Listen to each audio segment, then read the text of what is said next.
can change things being together. Je vous remercie. Je vous en prie, excusez mon anglais malade. Hein. Alors, que répondez-vous à l'UDPS et à l'Union Sacrée qui se sont ouvertement opposés à votre initiative? Ben, j'ai suivi cet imbroglio-là parce que j'ai dit imbroglio.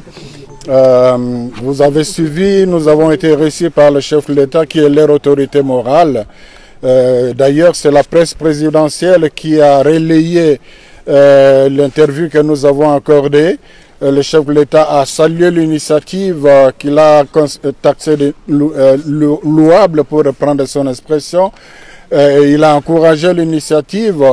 Il a dit qu'il accueillait ça respectueusement. Je reprends les mots du chef de l'État. Alors quand j'entends notre son de cloche, je crois que ça n'engage que ceux qui ont parlé. Et puis nous demeurons dans notre démarche pastorale.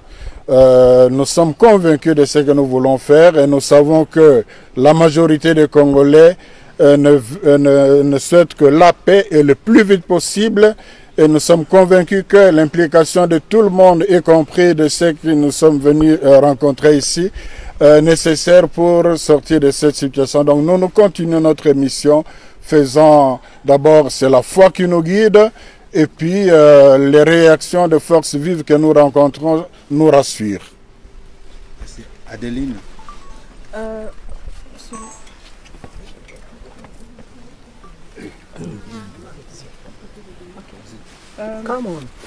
On sait tous que ces discussions se tournent, ou bien ce problème tourne autour du dialogue qui est inclusif, qui inclut les M23, la FCM23 et le président Tshisekedi.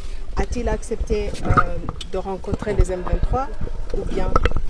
D'abord, nous évitons le terme dialogue qui est pollué dans le contexte de notre pays. Nous parlons de forum national, un forum pour le consensus national. Et cela, qui dit consensus, toutes les parties prenantes doivent être impliquées. Lors de notre rencontre avec le chef de l'État, nous lui avons dit clairement que nous rencontrerons même nos compatriotes qui sont dans AFC M23. A-t-il accepté? Il a accepté de le faire? Bon, il ne nous a pas interdit et il n'avait pas à nous interdire parce qu'il a compris que c'est une démarche pastorale qui n'exclut personne. Merci. Tazama.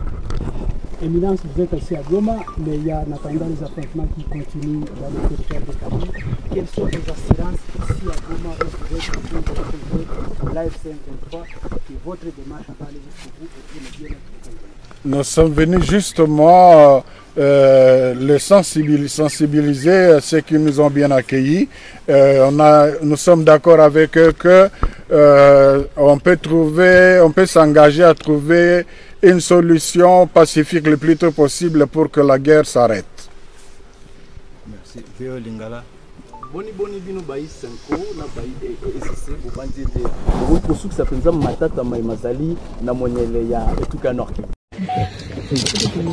Merci beaucoup. Comme vous le savez, l'Église catholique et protestante se sont engagés ensemble dans une initiative d'amener les forces vives du pays à un pacte social pour la paix et le bien vivre ensemble.